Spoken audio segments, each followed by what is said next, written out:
We know Spurgeon. We know Spurgeon as the Prince of Preachers. And we'll talk about Spurgeon as the Prince of Preachers. But what I want to do is I want to put this in context. Spurgeon is born in 1834. He comes to pastor what we now know as the Metropolitan Tabernacle in 1853. He's called there when he's 19 years old. Never spent a day in seminary, by the way. But he's called there when he's 19 years old. Why is this significant? Remember that we've talked about the fact that the Reformation was not just about theology. It's not just about a theological transformation, but this is a worldview issue. There's this medieval worldview, and the gospel comes crashing in on this medieval worldview. And it's not enough to just take the truths of the gospel and put them on top of this medieval worldview. The medieval worldview, it has to go. It has to be confronted. And so this happens, and the Reformation comes, and we see this transformation. Now we fast forward a few centuries, and we're in Spurgeon's time, and there's a different worldview that has to be confronted with the gospel. Why? Just tick off a few things for you. Remember, he comes to this pastorate in 1853. David Hume lived from 1711 to 1776. We saw that monument to him in Scotland. So Spurgeon is born into this world of empiricism. The Industrial Revolution takes place from 1760 to about 1830 or 40. Again, Spurgeon comes along right after the Industrial Revolution. 1853, he comes to pastor the church. 1859, Darwin publishes Origin of Species. The world, it is a-changin'. In the 1800s, well, let me back up. 1844 to 1900, that's the area, that's the time period of Friedrich Nietzsche. Again, right smack dab in the middle of Spurgeon's pastorate. In the 1800s, Karl Marx, Emil Durkheim, Max Weber, they transform the social sciences. They give us what we now know as sociology. We know about Sigmund Freud's work in psychology. All of these things now, analyzing man's problems apart from the scripture. Trying to find solution to man's problems apart from the scriptures. There's major scientific breakthroughs during this time. And there was incredible optimism, and understandably so. The first electric relay, the first telegraph, Morse code, the first light bulb, the telephone, the periodic table. We got that in 1869. Discovery of the moons around Mars, 1877. Pasteur's vaccine against rabies. Aspirin in 1889. The first section of the London Underground was opened in 1863. Are you getting the picture? All of this is happening during Spurgeon's era. All of a sudden, man is the measure of all things. You see, the world used to look like this to the medieval mind. It was this world where we live that is controlled by the world of the ancestors, and then the world of spirits, and then the realm of God. And there is this fear because of these powers that are above us that control everything. Now, in the 1800s, we're not afraid of anything because we control everything. we understand now the very origins of the universe.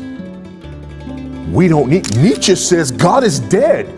Why does he say that? Why is this his declaration during this era? Because science is advancing so far, so fast, that people by the end of the 19th century believe there's no more discoveries to make. God is no longer necessary. We used to need God to explain things to us because we weren't as sophisticated as we are now. But now we don't need God because man is God. There is nothing above my head. Everything that I need to know is right here. There is no God. So in Spurgeon's day, there was the need for almost another Reformation. In his church, he followed a few other pastors. One of them was this guy named John Gill. Another one was Benjamin Keach and John Rippon. Some of the greatest names in Baptist theology. Here's another thing that you need to understand about Spurgeon. The reformers that we've heard about thus far come out of Catholicism and either go to Lutheranism or to Anglicanism, and in some instances, when we're up in Scotland, to Presbyterianism, to early Presbyterianism. But you still have a state church. And in the case of Anglicanism, you still have a state church that looks a whole lot like the Roman Church. And so there's another group of reformers, the radical reformers. These are our ancestors as Baptists. And the steps that we take are almost unthinkable. And there were Baptists who were martyred for taking the steps that we took against things like baptism. Rejecting infant baptism, which meant two things.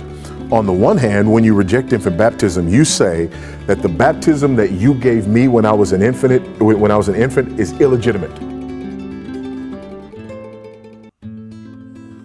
That's why they were often referred to as rebaptizers, right?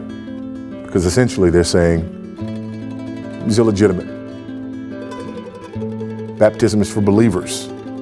It's not by sprinkling. The word means to immerse. Now, what we've been hearing about over and over again was people being burned at the stake. A favorite for Baptists was drowning. You believe in baptism by immersion? We'll baptize you to death. And so Spurgeon is in that line, the line of the radical reformers. His confession would have been the Second London Baptist Confession of 1689. Again, William and Mary, 1688. Confession, which came about in 1677, ratified in 1689. Don't lose the symbolism there. And so here is Spurgeon, the Prince of Preachers. The church under Spurgeon went from about 250 people to over 5,000.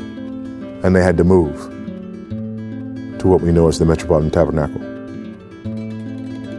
His sermons were reprinted in many languages and in newspapers all over the world by the following Monday.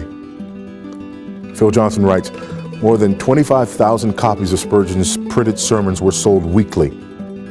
The sermons were compiled in 63 thick volumes that are still being published today, and they comprise some 25 million words. The man was a machine, and he died just before they started recording voices. You can hear Lloyd Jones, and sometimes on Saturday evenings we'll listen to Lloyd Jones. It takes a while to learn to listen to the Welshman, but once you get used to it, right? Fantastic. We don't know what Spurgeon sounded like. And I think there's an important point here. Spurgeon was a reformer in the midst of a literate culture. We live in a post-literate culture. People know how to read. They know the rudiments of reading, but they don't know how to read, right?